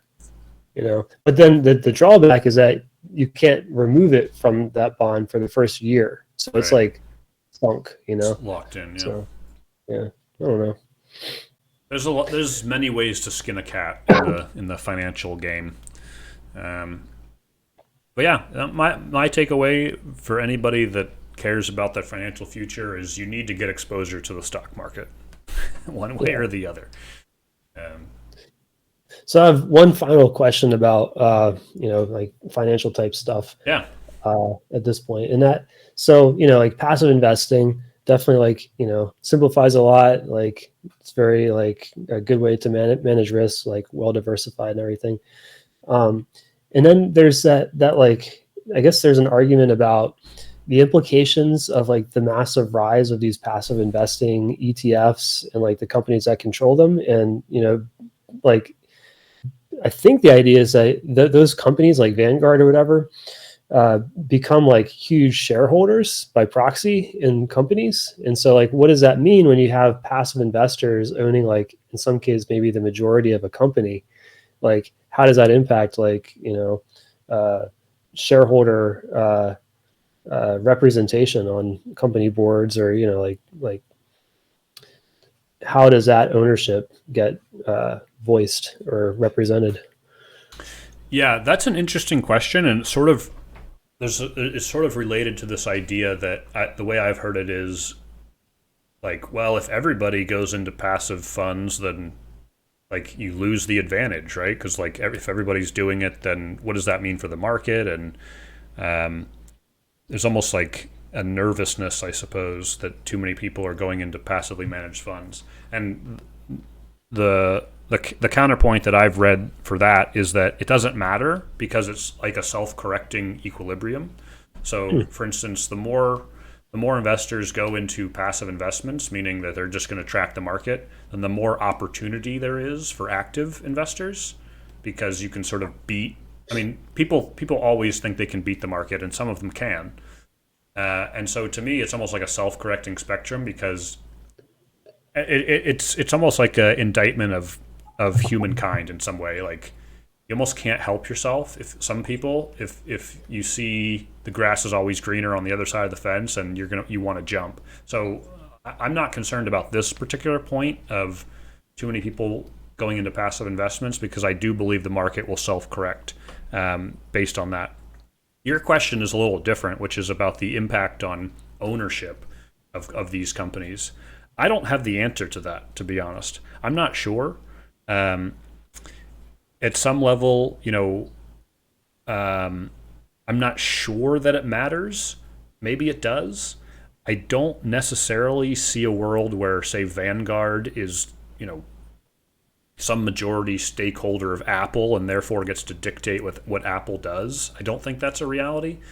I also don't know how it works if you buy into the mutual fund, does that does that do you like forfeit your ownership of those shares that you're buying to the fund's owner, which would be say Vanguard or Fidelity? I don't know. I'm not sure how it works honestly. Is do you know what like how does that shake out? Have you read anything about that?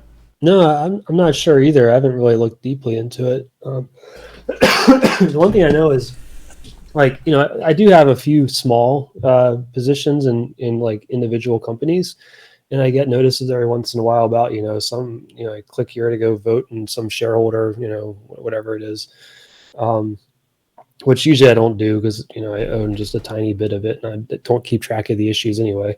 Mm-hmm. But I never get those for like I mean I guess if you're invested in S&P 500 index fund, you should probably get 500 of those or however many for I don't get them except for the ones I own directly. So I would assume that if passive ownership gives any sort of voice, it's the like institution providing uh, that would be the representative.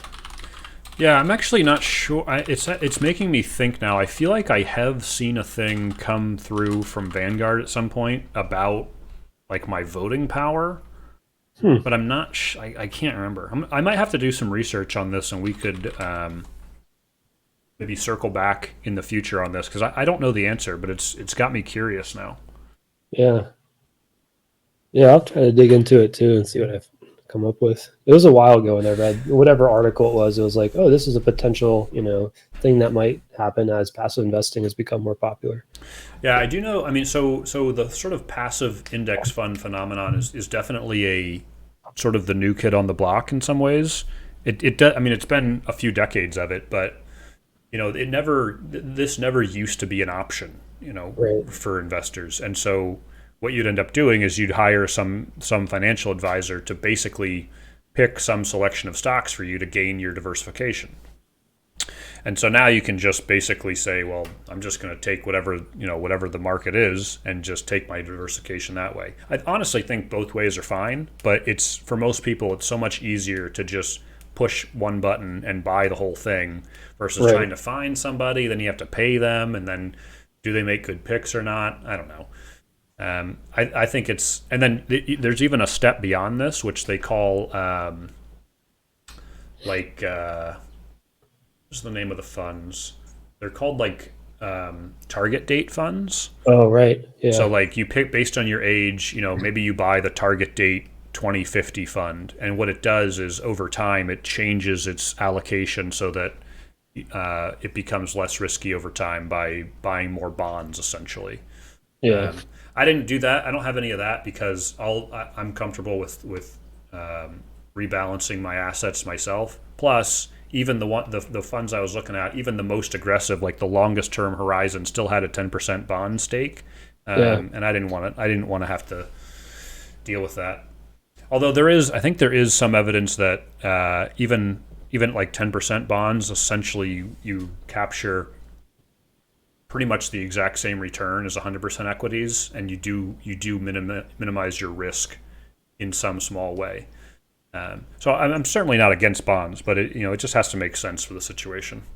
Yeah. I think one of the ideas with bonds is like you kind of use them as like when stocks are high, you sell, and then some of them buy bonds, and then when stocks drop, you sell your bonds and buy more stocks. Exactly. Right. That's your rebalancing. So it almost makes more sense from a individual investor point of view. You need to figure out your allocation percentage, right? So Yeah. like I am going to take 25% bonds and 75% equities or whatever, and say that's my target allocation, and I'm going to rebalance quarterly or whatever. And so 4 times a year you log in and go, oh my gosh, like the stock market has dropped. I'm now up to 35% bonds. That's not my allocation, so I'm going to correct it.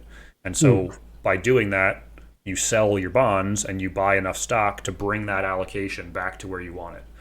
And so it's a self-correcting process so that like when stocks go up, well now all of a sudden you have the same amount of bonds, but your percentage has now dropped to 15%. And that's not your target allocation. So you're going to sell some stock and buy some bonds. So in that case, you're sort of selling stock when it's high and you're buying stock when it's low. And that's what the bond position gives you, is that Hmm. flexibility to be able to do that. Yeah. Is there any like does that strategy have higher returns than just going straight stock? Well, does it have higher returns? No. Over the long term, 100% equities is going to win, but at some point you can't focus on the long term because you're going to die. Right. Yeah. Like, so it's about how do you have to mitigate it. So that's why when I talked about buying bonds when you're retiring, there's this idea, it's called a bond tent, right? Hmm. So the idea is as you approach your retirement date, you start increasing your bond percentage up to like the day you retire is the top of the point, the tent. And then over the next few years, whatever it is, you start lowering your bond percentage back down to whatever your target is.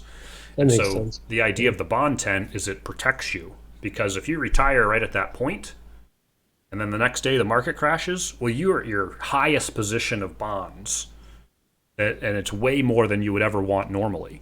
But you protected yourself because you have all these extra, this extra allocation in bonds. So you're able to sell more and rebalance into stocks should that sort of you're trying to protect yourself from the black swan event, right? If something Right. crazy happens, 2008 happens, and then over time you sort of, like I said earlier, the further out you get from your retirement date, the less risky it becomes because sequence of returns risk gets diminished. So if you Yeah. can make it through those first few years, those first 5 years or whatever it is, and you're still intact, then you're sort of sitting pretty. Hmm.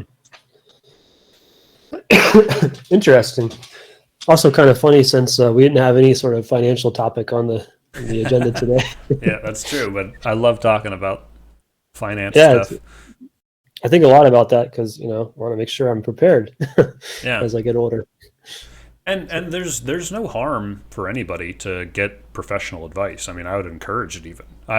I'm I guess because I have maybe a higher interest in finance than the average American, and I work for a fintech company, so I'm a little bit more in that world. But I mean, I don't know everything, Like I've just come to these strategies over time.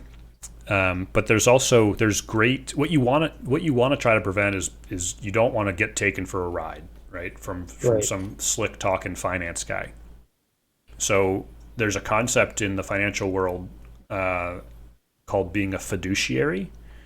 Hmm. So a fiduciary means that person has a legal obligation to act in your best interest. So, for instance, if you pick up the phone because an insurance salesman called you and they're trying to get you to buy some whole life policy, they have no obligation to sell you something that's actually good for you. They're just trying to make a commission, right? Because Right. there's huge commissions on that kind of insurance product. So they're not acting in your best interest. They're acting in their best interest. And most of the people in finance make money at the expense of other people, right? Because who cares if your stocks go up or go down, as long as you are getting a commission from them. You're being paid to pick them, and you don't. This is like what the whole Wolf of Wall Street was, right? Is he's All right. putting people into terrible stocks because he doesn't care, but he was making the commission. So, and that's obviously not the only example, but I mean, you got to watch out for that kind of stuff. So, but if you operate on if you're thinking about getting a financial advisor, you want to get somebody who's a fiduciary. And the other strong thing I would recommend is you need to go with a fee only advisor. Oh, right. So what Yeah. this means is, because I mean, if you're gonna hire somebody, they have to make money. So they're gonna get their money one way or the other. The way traditionally folks in that industry make their money is that they charge you a percent for managing your funds, managing your money. So they're going to take some percent off the top, or put you in some fund that has higher, it's a higher fee just to have your assets in that fund. And maybe it's in your best interest. You can still be a fiduciary because they're acting in your best interest, but they're also getting more money. Um, and it's sold to you that it's like sort of invisible, like you don't have to pay me anything, right? Because I just take a little bit off the top of, I made you 10 grand this year, and I'm only taking $2,000. Well, that's great, but you can get the same advice, getting the same or better funds for a flat fee from somebody. So you pay that guy whatever it is, $500, and you can get an hour of his time, or whatever it takes. And then he is not only a fiduciary and he's acting in your best interest, but there's transparency in the pay. You're giving him this money, he's helping you out, and that can be the end of the relationship. You're not going to continue to get raked over the coals year in and year out because you're in these high these funds that have a high fee. So that's what I would say is you need to make sure that you get those two things, and I think that is the common wisdom if you look across the internet about how to hire a financial advisor. So you said it's called fee only? Is that Yeah, that's a right? fee only advisor, meaning you're going to write him a check or whatever for his time. Yeah. And what is the other type of fee payment? Is that like So percentage based or something? yeah, so even like Vanguard's passively managed funds, there's a fee to invest in that fund, right? There's Yeah. administrative costs, passive fund fees. So expense ratio, that was the term I was looking for. Ah, So like let's say you have $100 in the fund and there's a 1% expense ratio. That means they're taking that 1%, that dollar, every year, no matter what, even if it goes down. So right. whatever your total amount is, they're taking some percentage of it. So you can imagine if you're in a bad fund with a high fee and you have your entire retirement in there and you've got $1 million, they're taking a lot of money from you. So typical expense ratios are going to be possibly as much as 1%, which is really high. Hmm. In some cases, like if you go to Edward Jones or something, they might try to get you in something that's like 2%. Huh. And this is money that is taken out of your account every year, no matter what, maybe on a quarterly basis, it's amortized or whatever. Doesn't matter if it goes up or down. And that's lining the pockets of that financial institution. It's hurting you. And the impact of the expense ratio is dramatic when you look over time at how much money it costs you. The opportunity cost of taking, say, a 2% expense ratio compared to Vanguard, which is literally like 0.05% or something. Yeah, that's crazy. It's ridiculously small. Actually, there are some now. I know Fidelity has this. Vanguard might have an option where they have a 0% expense ratio. I'm not sure how it works. I don't know how they make any money, but it goes to managing the fund, managing the administrative costs. Because it's passively managed, there's no active manager picking stocks, which is where the big fee comes from. So that's why the rates are so low. Yeah, that makes sense. But if you get a fiduciary and you just pay him a fee, then he go, yeah, you can go in this fund, you can go in that fund. Everything's transparent. You know how people are being compensated, and he's not going to put you in that 2% Edward Jones fund or whatever it is. And that's better for you in the long run. Yeah, it's crazy, especially that they still take the fee even if your fund goes down. So they're getting paid out of the way. They're taking it no matter what. Yeah, so it's like less incentive for them to like look out for your interest. Yeah, and it's how Wall Street operates, and if you're some big money guy and you get into a hedge fund, it's the same thing. They're taking some percentage of assets under management, but obviously it's sold to you that, hey, if the stock market makes 7% and we're great fund managers and we make you 15, you're going to happily pay that whatever 1 or 2%. Sure, yeah. And I guess that's true, but the vast majority of funds don't beat the stock market. Right. So the question is, how do you find the ones that do, I suppose? And it's hard. It's really hard, because if you think about it this way, if you're a financial institution and you have a fund, an actively managed fund that hasn't beat the stock market in 10 years, you're just going to get rid of it because it's bad optics. No one's going to want to invest in this, right? Then you just spin up another one, even if it's the exact same thing. So you have to be really careful.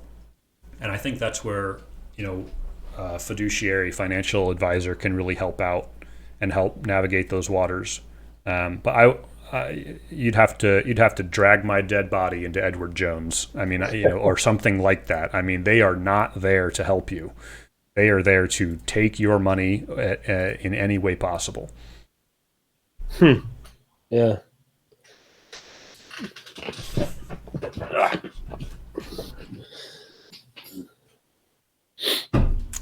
Interesting stuff, though. That was a good financial tangent. Yeah, didn't see that one coming. I don't even know how we started talking about it. That's the beauty of the podcast, I suppose. Yeah. Okay, well, we had some other stuff, but we're bumping up against 2 hours.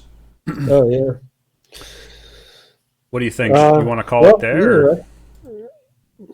I'm good to go a little longer, or we can cut it here and pick it up next time. Why don't we cut it here? Since it's already 7 o'clock here, I've got some stuff that I still need to do tonight. But I some of these other topics we had on here I think are really interesting, and I really want to discuss them. Yeah. So maybe we'll try to be a little more focused next week. It's so easy to go on the tangents, it leads for great conversation. Yeah, I think don't have any no risk of running out of stuff to talk about. That's true. It's a complicated world we live in. Yeah. Okay, well, thanks for joining me, and thanks for the conversation, and we'll pick it up next time. Sounds good. See you then. All right.